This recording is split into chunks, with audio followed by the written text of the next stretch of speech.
So hello everyone, my name is Anurag Kumar, I am from Madrid software.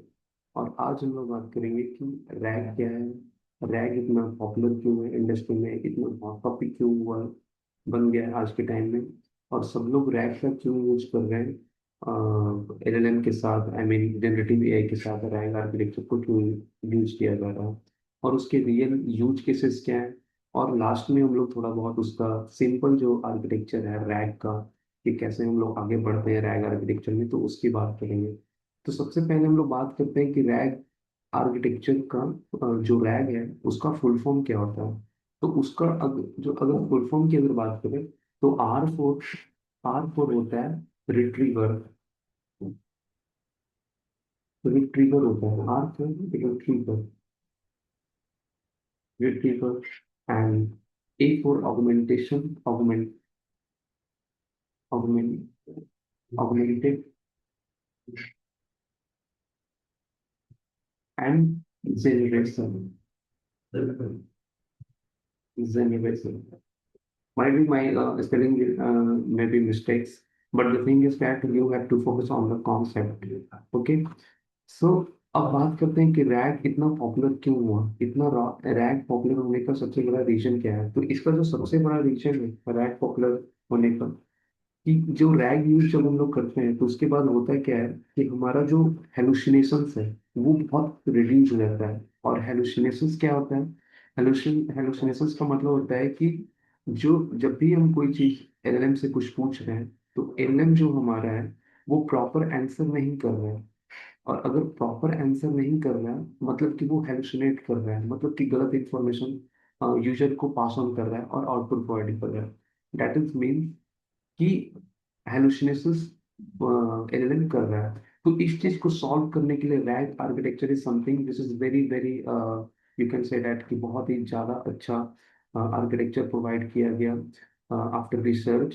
और सब लोग उसको यूज करने के बाद जो हमारा हेलुसिनेशन है बहुत हद तक घट गया। दूसरी बात की है कि एलएलएम से जो भी हमारे मार्केट में जितने भी एलएलएम है like open AI, Gemini, Copilot, Anthropic की क्लॉट ले लें या कोई भी ले लें, वो मोस्टली जो ट्रेंड है हमारे पब्लिक डेटा सेट्स पे ट्रेंड है। लेकिन बात ये है कि अगर आप चाहते हो कि आप अपने इंडस्ट्री में आपके जो खुद के जो डेटा है आप उसको एक्सपोज ना करो, और उस चीज को आप यूज भी करो, और उस डेटा को आप एनालाइज करो, उससे इंफॉर्मेशन निकालो, और सामने वाला इंसान भी उस डेटा से कुछ यूज करें, जैसे कि आपके इंडस्ट्री के लोग या फिर जो लोग आपके इंडस्ट्री से जुड़ना चाहते हैं वो डेटा को यूज करना चाहते हैं। तो वो क्या है कि बिना आपके डेटा को पास ऑन किए हुए, मतलब एक्सपोज किए हुए, आप उस डेटा को यूज कर सकते हैं। और साथ में जो हमारा जो एलएम है वो ब्रेन मेन रिस्पॉन्सिबल होता है। लेकिन हम लोग पूरा का पूरा जो डेटा है सेट जो हमारा है किसी भी कंपनी का, वो हम लोग पूरा का पूरा एलएलएम को पास नहीं करते हैं। तो इससे क्या हुआ कि हमारी जो प्राइवेसी है वो हमारी कहीं ना कहीं बिल्कुल सेफ हो जाती है, कि आपका डेटा जो है वो पब्लिकली एक्सपोज नहीं होता है। तो ये जो फैसिलिटी जो हमें प्रोवाइड करवाता है that is called rack. Rack हमें ये फैसिलिटी प्रोवाइड करवाता है। दूसरी बात कि हमारी जो कॉस्ट की बात करें तो कॉस्ट बहुत हद तक घट जाती है, क्योंकि अगर आप चाहते हैं कि एलएम आपके हिसाब से परफॉर्म करे तो आपको बार बार हाइपर ट्यूनिंग करना पड़ेगा। आपको बार बार हाइपर ट्यूनिंग करनी पड़ेगी। बार बार हाइपर ट्यूनिंग करने का मतलब है कि you are training again and again model with some parameters, और इसमें बहुत ज्यादा कॉस्टिंग्स आती है। तो रैग आर्किटेक्चर और को यूज करने से ये चीज भी बहुत हद तक घट जाता है, हमारी कॉस्टिंग बहुत घट जाती है अगर हम लोग सिर्फ रैग आर्किटेक्चर यूज करें instead of hyper tuning. So this is also a very important thing. और अगर हम लोग बात करें ये डोमेन स्पेसिफिक, जैसे कि पहले ही मैंने बोला कि अब आप अपने से जो रिलेटेड आपके अपने जो डेटा है उससे रिलेटेड अगर कोई इंफॉर्मेशन आप वो करना चाहते हो, अगर आप उससे कुछ पूछना चाहते हो तो वो आपका ये फैसिलिटी प्रोवाइड करवाता है। तो अगर मैं इसको अगर लिख दूँ तो सबसे पहले लिखता हूँ कि सबसे पहले तो क्या है कि ये रिड्यूस करता है hallucinations hallucinations and I have given you the actual reason कि ऐसा hallucinations क्यों करता है। फिर सबसे इम्पोर्टेंट बात कि ये जो है हमारा जो वर्क करता है ऑन रियल डेटा सेट्स भी, on real time on real data sets. अगर आप कोई चीज आप लाइव यूज करना चाहते हो, जैसे like stock market and this stock market sales if you wanna take sales informations of that particular company, तो वो भी आप इस चीज से कनेक्ट कर सकते हो। लेकिन जो हमारा एलएम है उस चीज के ऊपर वो ट्रेंड नहीं होता, तो उस चीज को जो आंसर होगा उससे रिलेटेड वो हेलुसिनेट करेगा। तो इसको हम लोग बोल सकते हैं कि works on a real real time data, we can say that. Okay, now if you talk about the third one, जैसे कि मैंने बोला डेटा जो प्राइवेसी है, डेटा प्राइवेसी है, ये बहुत ही ज्यादा इंपॉर्टेंट है। ये सबसे यूनिक बनाती है रैग आर्किटेक्चर को। रैग आर्किटेक्चर डेटा प्राइवेसी ये बहुत यूनिक तरीके से रैग आर्किटेक्चर हमें मतलब कि फैसिलिटी प्रोवाइड करता है। इसलिए कहीं ना कहीं हर इंडस्ट्री, छोटी से बड़ी हर इंडस्ट्री रैग आर्किटेक्चर को यूज करना चाहती है, ताकि वो अपने डेटा को पब्लिकली एक्सपोज भी ना करे, और ना ही जिस कंपनी का एलएलएम यूज कर रहे हैं, जिस कंपनी का ब्रेन यूज कर रहे हैं, LLM I mean to say that the brain, अगर उस कंपनी का यूज कर रहे हैं तो उसे अपने डेटा भी एक्सपोज ना करें। बस कुछ चंक्स के फॉर्म में हम लोग डेटा एक्सपोज करते हैं, ना कि हम लोग इंटायर डेटा एक्सपोज करते हैं। तो उससे हमारे जो मेन जो डेटा की जो प्राइवेसी है वो बनी रहती है। That's why rag is something which is very very important and hot topic nowadays. और अगर मैं फोर्थ वन, अगर इसका इम्पोर्टेंस की बात करूँ, तो हमारा पोस्ट एफिशिएंट, जो कि मैंने बोला पोस्ट पोस्ट एफिशिएंट्स की जो मैंने बात की, वो भी बहुत इंपॉर्टेंट है, क्योंकि जनरली हम लोग हाइपर ट्यूनिंग कर करके अगर किसी चीज का यूज करना है, अगर कोई डेटा बार बार चेंज कर रहा है करना है मैं कर रहा है, तो उस अगर उससे एलएलएम से अगर उस डेटा से हम लोग इंफॉर्मेशन अगर निकलवाना चाहें या एक्सट्रैक्ट करना चाहें या यूज करना चाहें, कुछ भी हो, तो हमें बार बार हाइपर ट्यूनिंग करने की जरूरत पड़ेगी। और बार बार हाइपर ट्यूनिंग करने का मतलब है कि आपको कहीं ना कहीं कॉस्ट बहुत ज्यादा लग जाएगा। तो उस चीज को डिक्रीज कर देता है बिल्कुल रैग आर्किटेक्चर, क्योंकि आप रैग आर्किटेक्चर में हाइपर ट्यूनिंग नहीं करते। आप क्या करते, अपने डेटा को ही दे देते हैं। आप अपने डेटा को दे देते हैं कुछ वैक्टर्स के फॉर्म में, वो खैर डिटेल की बात है, लेकिन बहुत ही सुपरफिशियल लेवल पे मैं ये बोल रहा हूँ कि आप अपने डेटा को कुछ चंक्स के फॉर्म में दे देते हैं, और फिर वो ब्रेन जो एज एलएलएम हम लोग यूज कर रहे हैं, वो इन लोग कंबाइन होके हमें कुछ इंफॉर्मेशन मिलता है, जो कि हम लोग एट द एंड लास्ट में थोड़ा बहुत उसका आर्किटेक्चर, ओवरऑल आर्किटेक्चर जो सुपरफिशियल लेवल पे हम लोग आर्किटेक्चर को समझेंगे इजी इजी वे में। सो कॉस्ट ऑफ एफिशिएंसी पे हमने बात कर ली। और अगर अब बात करते हैं कि इसका रियल यूज क्या है, दिस इज वेरी इंपॉर्टेंट कि इसका रियल यूज है क्या। तो रियल यूज की अगर बात करें, तो जैसे कि हम लोग बना सकते हैं customer support chatbots, enterprise knowledge assistants, हम लोग बना सकते हैं legal document QnA answer kind of chatbots, medical information systems we can बना सकते हैं हम लोग, internal search engine kind of things बना सकते हैं। तो अगर मैं लिखूं फॉर एग्जाम्पल अगर मैं लिखूं, तो हम लोग बना सकते हैं कस्टमर सपोर्ट चैटबॉट। क्योंकि कस्टमर जो सपोर्ट चैटबॉट बनेगा कैसे, जब आप डेटा को यूज करेंगे, अपनी इंडस्ट्री के डेटा को यूज करेंगे, तभी उससे रिलेटेड जो इन्फॉर्मेशन है कस्टमर पूछेगा, जैसे जस्ट लाइक आपकी पॉलिसी क्या है, जस्ट लाइक आपके प्रोडक्ट के इंफॉर्मेशन क्या है। तो ये इस चीज पे एलएलएम ट्रेंड नहीं है। जो जो भी हम लोग एलएलएम यूज करते हैं, या फिर डाउनलोडेड एलएलएम यूज करें, या फिर एलएलएम का एपीआई यूज करें, तो क्या है कि उस चीज पे वो ट्रेंड नहीं होता। तो हम लोग एडिशनल जो हमारा जो डेटा है उस चीज को यूज करते हैं, और एलएलएम को हम लोग एज अ ब्रेन यूज करते हैं, और यही पावर हमें देता है रैग आर्किटेक्चर, और फैसिलिटी देता है, that is called rag. So for example अगर मैं बात करूँ तो कस्टमर सपोर्ट की हो गया। कस्टमर सपोर्ट चैटबॉट जिसे बोल सकते हैं हम लोग। और ये हर फील्ड में है, ये मेडिकल फील्ड में है, फूड इंडस्ट्री में है, क्लॉथ इंडस्ट्री में है, any kind of industry. If you want implement, then definitely you have to use the RAG architecture for doing this. Okay, now अगर मैं बात करूँ second phase, enterprise enterprise knowledge assistant हम लोग कर सकते हैं। नॉलेज असिस्टेंट्स असिस्टेंट असिस्टेंट्स हम लोग बना सकते हैं। फिर हम लोग legal legal medical legal medical document, और लीगल लीगल इंफॉर्मेशन सिस्टम हम लोग बना सकते हैं। और medical information information information system हम लोग बना सकते हैं। फिर अगर बात करें तो इंटरनल कोई सर्च इंजन बना सकते हैं कोई इंडस्ट्री में। If you want to make internal search engine for your industry, तो आप क्या है कि आपके इंडस्ट्री के बहुत सारे ऐसे डेटा होंगे जिसको बार बार यूज करना है, और आप अपने एम्प्लॉय से यूज करवाना चाहते हैं उस उसके वो डेटा कुछ भी हो सकता है, वो सेल से रिगार्डिंग हो सकता है, वो आपके स्टॉक से रिगार्डिंग हो सकता है, वो आपके पॉलिसी से रिगार्डिंग हो सकता है। तो वो बहुत तरह तरह के अलग अलग तरीके के हमारे डेटा सेट्स होते हैं। तो अगर उस डेटा सेट्स को अगर आपको बार बार यूज करना है, then definitely you have to use RAG architecture for that.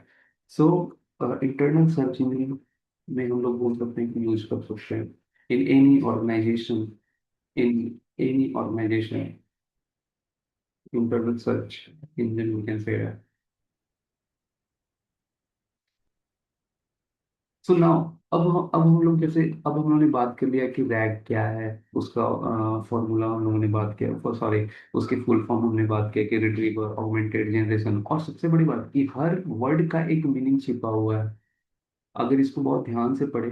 लेकिन उतना अभी ये this is a very short kind of video, तो इसमें मैं इतना डिटेल में नहीं जाना चाहूँगा, बस एक ओवरव्यू देना चाह रहा हूँ कि आप समझे कि आखिर रैग इतना फेमस क्यों है। फिर पॉपुलर क्यों है, क्योंकि इन सब सारी चीज जो हमने बात किया कि ये सब सारे बहुत इंपॉर्टेंट है। रेडिएशंस को रिड्यूस कर देता है, work on real time, data privacy, cost efficiency. और बात करें कि रियल यूज केस, वो भी हमने दिखाया। अब थोड़ा सा अगर मैं बात करूं तो इसका सिंपल आर्किटेक्चर के ऊपर बात करते हैं कि सिंपल आर्किटेक्चर रैक का है क्या। और अगर मैं अगर इसका कहीं से मैं डायग्राम खोजता हूँ थोड़ा सा सिंपल आर्किटेक्चर का, तो आपको समझ में आएगा। लेकिन डायग्राम ठीक है, कोई वो टाइम टेकिंग थोड़ा सा समझने में जाएगा। सिंपली अगर हम लोग देख लेते हैं कि जैसे जो रैग आर्किटेक्चर है हमारे दो फेज में काम होता है। अगर बहुत ही ऊपर लेवल पे बात करें तो दो फेज में काम होता है। एक फेज वो होता है कि मुझे डेटा को इंजेक्शन करना होता है, मतलब कि डेटा को हमें कहीं पे स्टोर करना होता है। तो स्टोर करने के लिए पहले तो हमें डेटा कलेक्ट करना पड़ेगा, तो डेटा हमने कलेक्ट कर लिया। अलग अलग टाइप के डेटा, वो पीडीएफ फाइल हो सकता है, सीएसवी फाइल हो सकता है, टेक्स्ट फाइल होता है, वो अलग अलग टाइप का डेटा होता है। फिर हम उसकी क्या करेंगे, क्लीनिंग करेंगे। अब क्लीनिंग भी बहुत डिटेल में अलग चीजें होती है, बस आप समझे क्लीनिंग करेंगे कहने का मतलब उसमें जो मतलब की चीजें हैं उसे रखेंगे, और जो मतलब की चीजें नहीं है उसे नहीं रखेंगे। जैसे कि जैसे कॉमाज हो गया, या फिर ईज R M kind of thing हो गया, या फिर एट द रेट, या फिर अलग अलग जो कैरेक्टर्स होते हैं वो सब का कोई मतलब नहीं होता है ना इंफॉर्मेशन के लिए। तो फिर क्या करते हैं कि ये सब सारी चीजों को हम लोग हटाते हैं। पर इतना डिटेल में भी नहीं बात करें क्योंकि वीडियो भी बहुत बहुत ज्यादा लंबा हो जाएगा। फिर हम लोग चंकिंग करते हैं। अब चंकिंग के भी अलग अलग मेथड्स हैं, हम लोग अलग अलग तरीके पे चंकिंग करते हैं। चंकिंग का अभी हम लोग सिंपली अगर समझेंगे तो हम लोग जो हमारा अगर सपोज हमारा पैराग्राफ है तो हम उसको सेंटेंस में तोड़ देंगे, या फिर कॉम्बिनेशन ऑफ वर्ड्स के फॉर्म में तोड़ देंगे। मतलब कि हम लोग छोटा फॉर्म में लाते हैं हमारे सेंटेंस को, या फिर पैराग्राफ को, मतलब कॉम्बिनेशन ऑफ सेंटेंस में लाते हैं। फिर उसके बाद हम लोग क्या करते हैं कि एट द एंड, क्योंकि मुझे तो मशीन को पढ़वाना है, मशीन को सिखाना है, और मशीन को तो कोई नॉलेज होता नहीं है लैंग्वेज का, है ना, वो तो सिर्फ जीरो वन समझता है बाइनरी। है ना। तो मुझे इसको क्या करना पड़ेगा कि 0 1 में कन्वर्ट करना पड़ेगा। और 0 1 में कन्वर्ट करने के लिए क्या है, मुझे कहीं ना कहीं इसको मैट्रिक्स के फॉर्म में कन्वर्ट करना पड़ेगा।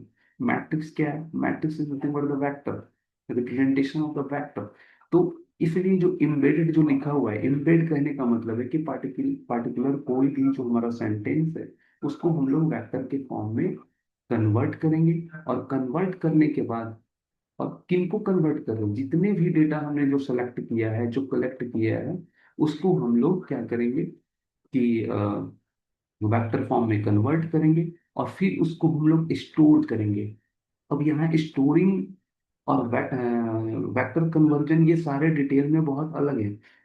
इसे 1 मिनट 2 मिनट में नहीं समझा सकता। It will take around 30 minutes to 40 minutes to make you understand in a proper way, in a very detail. But the thing is that superficial level पे ये बात हो रही है कि उसको हम लोग वेक्टर फॉर्म में कन्वर्ट करते हैं। क्योंकि अब फिर वेक्टर फॉर्म में कैसे करते हैं, कौन सा इम्बेडेड मॉडल यूज करते हैं, क्या नहीं करते हैं, वो बहुत बात की बात है। बस आपको एक इंटरेस्ट जगाने के लिए ये बात की जा रही है कि रैग आर्किटेक्चर एक्चुअली काम कैसे करता है। तो हमने डेटा कलेक्शन किया, उसको थोड़ा बहुत क्लीन किया, फिर उसको हमने छोटे छोटे पार्ट्स में कर दिया जिसके चंकिंग बोल दिया। अब उसके भी अलग मेथड है। फिर हम लोगों ने उसके वेक्टर में कन्वर्ट किया। अब उसको स्टोरेज करने के लिए हम लोग जो स्टोर करते हैं वो नॉर्मल डेटाबेस में नहीं यूज करते। उसके लिए हमारे यूनिक डेटाबेस होते हैं और उसके लिए हम लोग यूज करते हैं वेक्टर डेटाबेस। तो एक फेज जो है हमारा कंप्लीट हो गया कि डेटा कलेक्शन से लेके डेटा स्टोरेज तक कलेक्शन हो गया। अब क्या है कि कोई सामने वाला इंसान आएगा कि उस डेटा को यूज करके कुछ इंफॉर्मेशन हम निकालें, है ना। तो वो क्या करेगा कि कुछ इंफॉर्मेशन देगा मशीन को कि मुझे ये बता दो। ठीक है, जिसको हम लोग क्वेरी बोल रहे हैं। क्वेरी कौन देगा, ये यूजर देगा। अब इसमें क्या होते हैं कि रैग आर्किटेक्चर में रिट्रीवर होता है। रिट्रीवर कुछ नहीं होता है, ऐसे आप समझो कि रिट्रीवर के पास ये पावर होता है कि जो हमने डेटा को वेक्टर के फॉर्म में कहीं स्टोर किया है, तो ये क्या करता है कि सर्च करता है जो आपने क्वेरी लिखी है उसके हिसाब से। अब इसके पीछे पूरी मैथ्स है और पूरी एक अलग ही अंडरस्टैंडिंग है। It will take around 1 to 2 hours and 3 hours to make you understand कि ये कैसे होता है। उसमें अलग अलग सर्च मेथड होते हैं, आप किस तरीके से सर्च करवाना चाहते हैं, तो वो अलग चीजें हैं। बस ऊपर ऊपर से बात करेंगे कि रिट्रीवर एक के पास एक पावर होता है कि जो वो सर्च करने का उसको पावर होता है कि अलग अलग तरीके से वो सर्च करता है। तो आपकी जो क्वेरी है, यूजर ने कुछ पूछा तो कुछ पूछा, तो उसके हिसाब से मुझे क्या सर्च करना चाहिए जो स्टोर किया है, वहां से कुछ इंफॉर्मेशन ये एक्सट्रैक्ट करता है। और फिर जो, और एक इंफॉर्मेशन नहीं एक्सट्रैक्ट करता है, उसके आसपास 4 5 6, मतलब आप जितना भी चाहे तो करवा सकते हैं। लेकिन हम लोग क्या करते हैं कि कुछ 4 5 6 उसको रीरैंक करते हैं, मतलब 1 रैंक 2 रैंक 3 रैंक 4 रैंक, मतलब जितना ज्यादा रेलेवेंट है उसके हिसाब से हम लोग रैंक करते हैं। अब उस इंफॉर्मेशन को क्या करते हैं कि हम लोग कंबाइन करते हैं कुछ प्रॉम्प्ट के साथ, जो कॉन्टेक्स्ट लिखा हुआ है कुछ प्रॉम्प्ट के साथ, है ना। और उसके बाद फिर हम लोग क्या करते हैं, जो हम ब्रेन यूज कर रहे हैं, जो मैं बार बार बोल रहा हूँ कि बहुत सारे एपीआई हैं एलएलएम के, लाइक ओपन एआई का हो गया, ठीक है, एंथ्रोपिक हो गया, को पायलट हो गया, जेमिनाई हो गया, आजकल क्लॉड है। तो इसका हम लोग क्या करेंगे कि एपीआई यूज करेंगे। और एपीआई यूज करने के बाद क्या करेंगे, मतलब कहने का मतलब है कि हम लोग मॉडल यूज करेंगे। मॉडल क्या करेगा, ये ब्रेन है। अब जितना इंफॉर्मेशन हम लोगों ने कलेक्ट किया है, ये सारा इंफॉर्मेशन जो है वो पास ऑन होगा हमारा एलएलएम के पास, ब्रेन के पास। अब ये ब्रेन क्या करेगा कि एनालाइज करेगा जो हमने कॉन्टेक्स्ट प्रोवाइड किया है, ठीक है ना। जो इंफॉर्मेशन हम लोगों ने प्रोवाइड किया है वो एनालाइज करेगा। और उस एनालिसिस के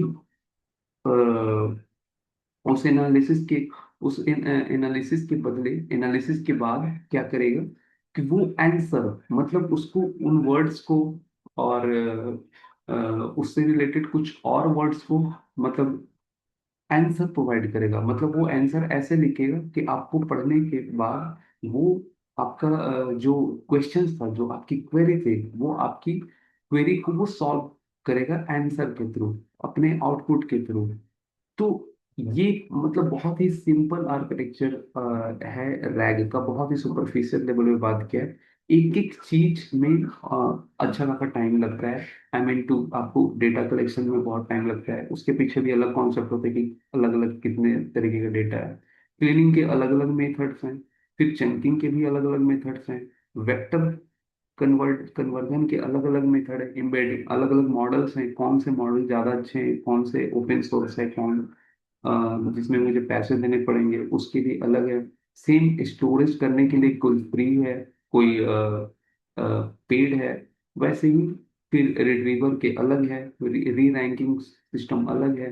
ये सारी चीजें बहुत डिटेल में बहुत अलग तरीके से पर बहुत ही सुपरफिशियल लेवल में बात करें तो rag architecture gives you facility कि आप अपने डेटा को कंबाइन कर सकते हैं एलएलएम के साथ और अपने डेटा से कुछ रेलेवेंट इंफॉर्मेशन बहुत ही इजी वे में आप निकाल सकते हैं। So this is all about rag architecture. So this is from my side Anurag Kumar from the Madrid software. So next video में कभी बहुत डिटेल में किसी एक चीज के ऊपर मैं फिर से वीडियो बनाऊंगा और अपलोड करूंगा। So thank you so much for watching this till now, or definitely if you revise this, then definitely uh, you will get definitely more clarity on a rag architecture, और आपको बहुत interest आने लगेगा क्योंकि आज के time में क्या है कि आप रैग के ऊपर अगर आप मास्टरी हासिल कर लेते हो then definitely you will get a job in this industry, क्योंकि रैग हर जगह यूज हो रहा है। This is a very hot topic. So thank you so much, guys.